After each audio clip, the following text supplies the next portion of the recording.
Thank you very much, ladies and gentlemen, for welcoming me and on behalf of Murata to explain some of things that we foresee for the market, especially for the IoT segment. And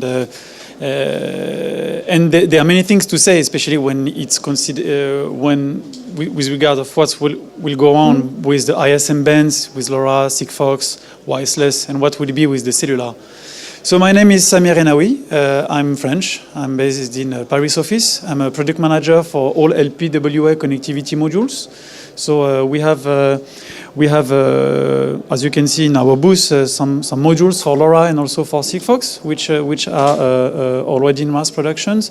And we also are investigating the framework of the cellular IoT, which will become quite important in the next few years. But the point is to understand who will win this market, which from many analyses looks to be very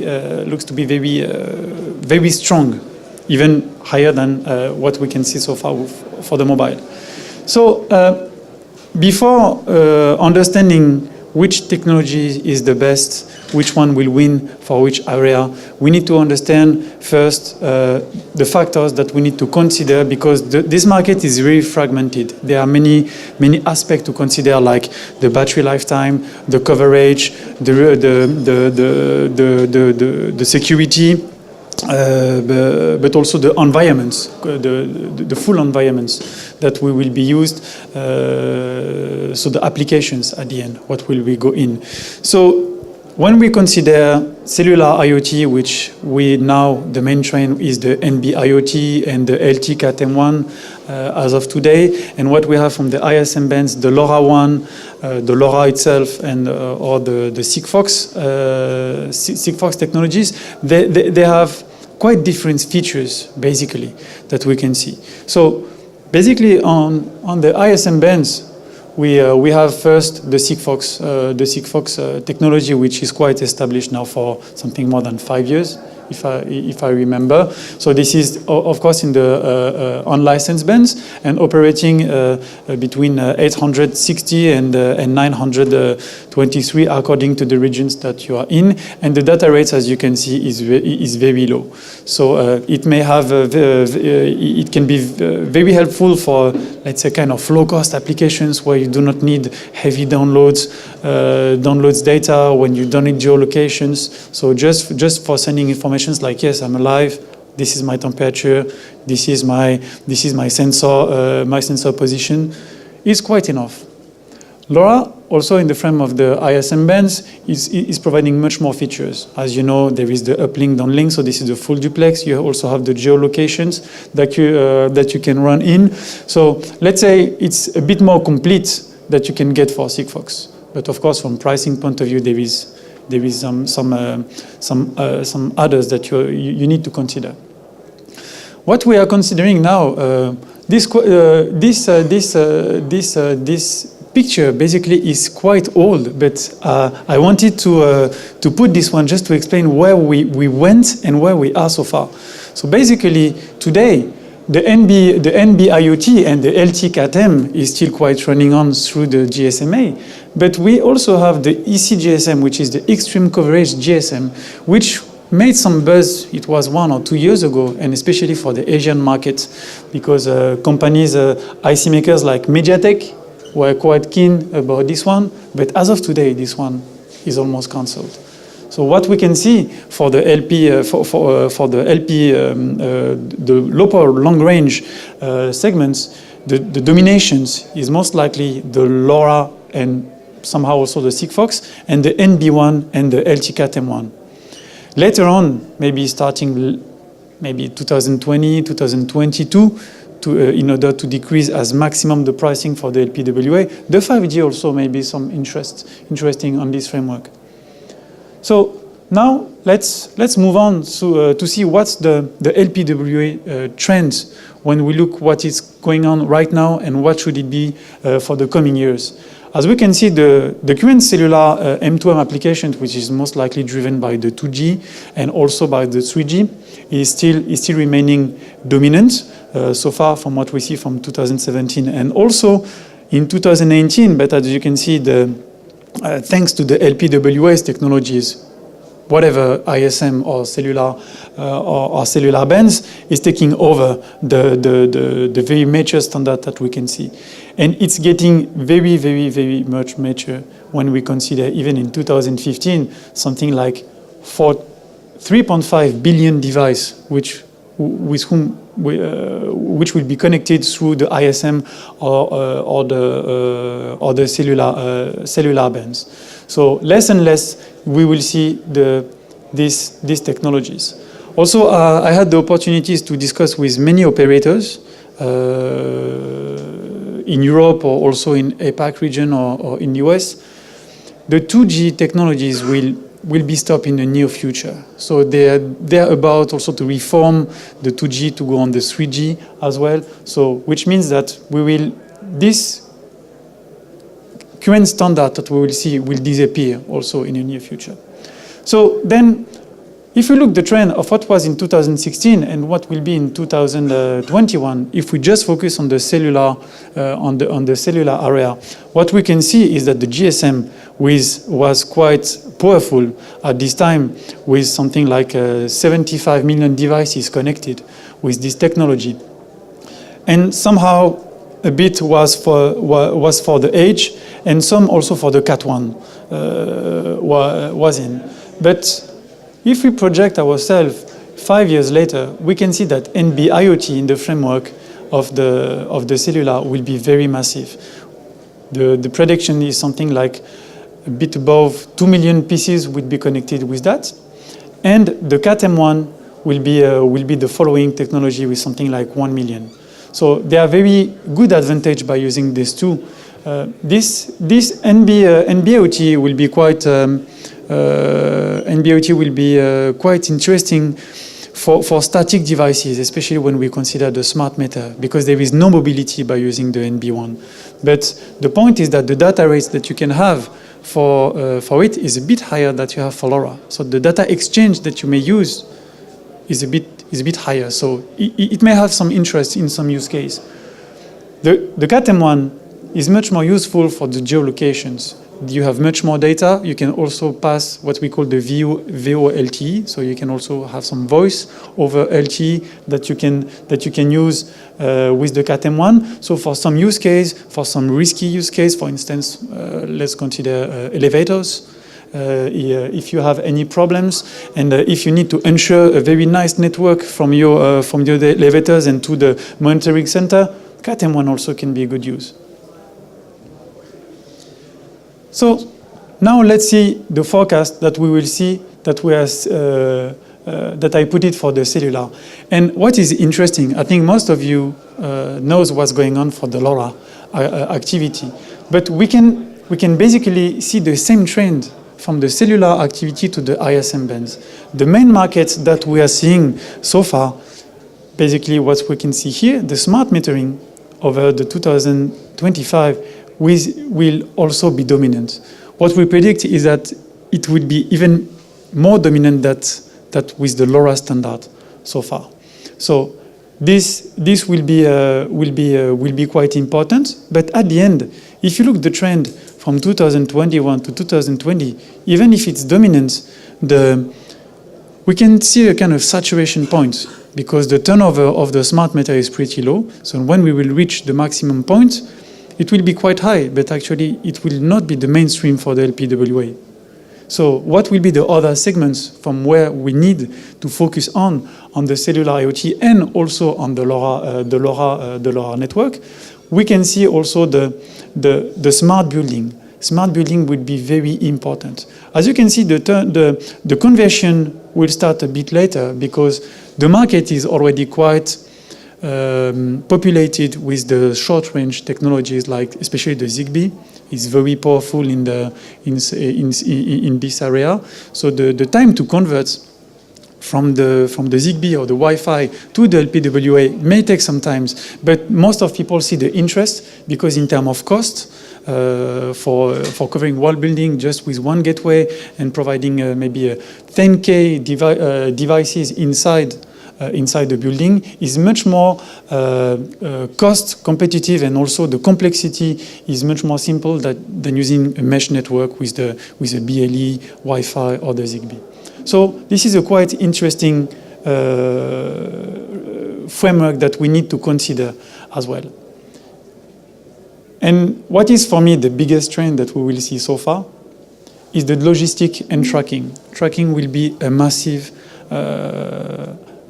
application that we will run through the ISM bands and the cellular IoT. Most likely, we will find it in most of application, in the consumer, in the industrial. We can see it also on pallet tracking. If you want, with this, you can even track your wife or your husband to know where it is, or children. So this will be extremely massive, and this is where there is a very nice chance also for LoRa compared to the cellular activity, because the cost that you may pay also from the operators, at least in the short term, could be much more expensive than LoRa, knowing that for LoRa you can also have your private network. So there could be interest and nice market share from LoRa activity to go in compared to what you would get with the LTE-Cat-M. So now, so far, what do we see from the cellular versus the ISM for each application? Which one should be more dominant?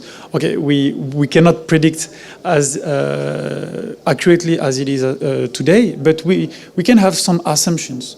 For the electric metering, we can see, even as a Murata, we have the opportunity to discuss with many customers and many smart meter companies. And what we can see is that the NB-IoT is becoming the trend. Even if we could have some business for the smart meter with smart metering with LoRa, we can see that most of them, I mean the big majors in this segment, are still waiting for the NB-IoT. And this is most likely considered because of the data rates and also the QoS. They need to have a secure data, a very nice quality of service. It's very important for them. And also the latency is much lower than what we can see for LoRa. So this one, we may think that the technology penetration in the smart meter in utilities should be done on this. For the smart farming, what is very important to have is the cost, because we may have some individual fields, individual companies who may invest on such technologies to cover their own fields or their own living stock. So the stock is very sensitive. So which means that by using an operator, or even a LoRa operator, or even a cellular IoT operator, the point is that paying fees every year for their own sensors may be quite problematic, which can be a problem. But the biggest problem is also the coverage. The coverage that we can have for the farming with a public network is a problem. By using a LoRa or Sigfox, it's quite easy to put a gateway to cover the field. So in terms of flexibility and in terms of cost and in terms of infrastructure deployment, it's much more easy to use the ISM band.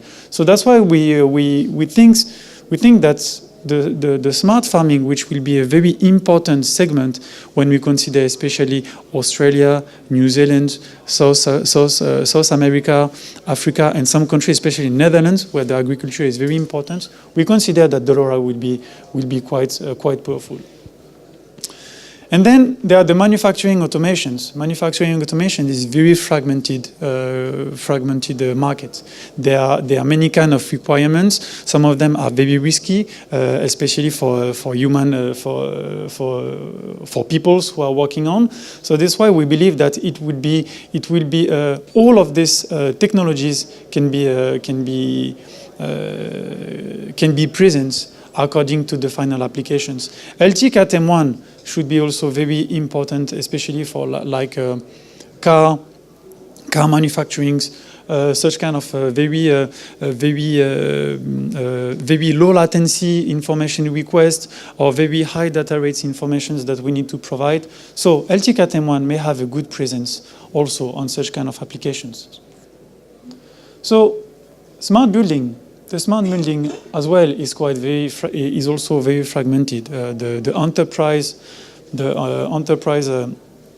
area is not that simple to understand. I put it on here, the intelligent building, but we also put it much more widely for the smart city as well. And so for that, all this technology can be in according also to the requirements.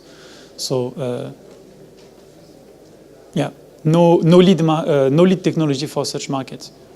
So the retail points. So no doubt, this will be for the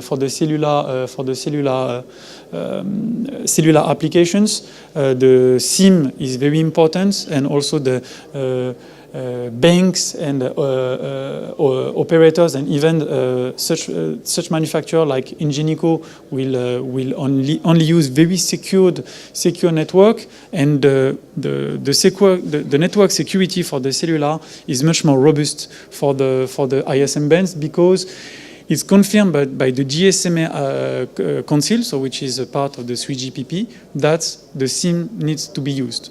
So it will be different standard of SIMs. You can have flexible SIM, you can have virtual SIMs, you can also have what we call, as you may know, the EUICC. But it's mandatory by using the cellular IoT for running the applications. So the retail points, which is also quite massive today, will be driven for us very nicely by the cellular IoT. And then the pallet tracking, so which is a part of the biggest piece of cake in terms of total volumes. What we need to consider is to have extreme low-cost solutions. The device itself, most of customers that I see say, Samir, we would like to have a LoRa tag, the full product, also including the battery, below $10. As of today, the technology cannot allow to have such kind of devices. Even if we use Semtech as a discrete, if you want to use a module or anything, it's very complex, or even to say impossible to reach this. If we consider the LTCAT-M1, which is also the other technologies from the Cellular IoT with whom you can make the geolocations and the mobility, it's even worse. The device price that you have to pay in order to use this one is more expensive. Also, if you consider the royalties that you have to pay for, it's more expensive. So if you consider, just to give you a ratio as a module maker for the LoRa compared to the LTCAT-M to use the geolocation, I think you will have to pay something like 30% more in order to run the device for the same kind of applications. But you have the security. The roaming is established for many years. So if you want to run in US to Europe, is much more simple than in LoRa. For instance, LoRa, as of today, there is still some issues by using for instance, if you use a LoRa device in Europe and you move to US, the European band immediately falls to the Navy band. So it's up to you if you want to try to emit a LoRa signal in 868 megahertz frequency, but you may have problems arriving directly to the harbor or the airport. So there is still some roaming that we need to consider with the LoRa, even if in terms of pricing, in a short and a mid-term, it could be more attractive than the LTCAT-M1. So then, which one to use? So, of course, if you expected me to answer these questions, I have no answer, because it depends on too much factors. What is sure is this market is and will be very fragmented, so everybody will win on that. The LoRa have very nice trends. What we can say, and especially when I see this very nice event done by the Think Network, personally, I'm very surprised to see this. We are a sponsor, we are supporting them, and we are very happy. But we can see that the maturity of the LoRa technology is getting very effective, and it will be for a while. The cellular IoT, it's not done so far. It's exactly the same trend that as it was for the LoRa. The LoRa was a bit late in terms of maturity for something like 6-10 months. And this is what we see also for the cellular IoT. It takes time to make the standard ready, the certification, the security, and also to deploy the network. So for the cellular IoT, we are entering right now the proof of concept phase, when in LoRa, as we can see as a module maker, we are now entering the mass production phase. So let's say that the LoRa is still 1 year, more than 1 year before forwards than the cellular IoT. So that's why the LoRa Alliance and also all LoRa members should keep the momentum right now in order to also assess their presence surely in this market.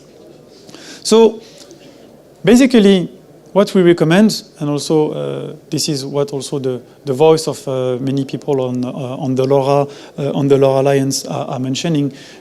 LoRa Sigfox is very good for low-cost solutions when you do not need a very high QoS, when you need a very low-cost device, the flexibility, and also to fasten the time to market is quite good to use this.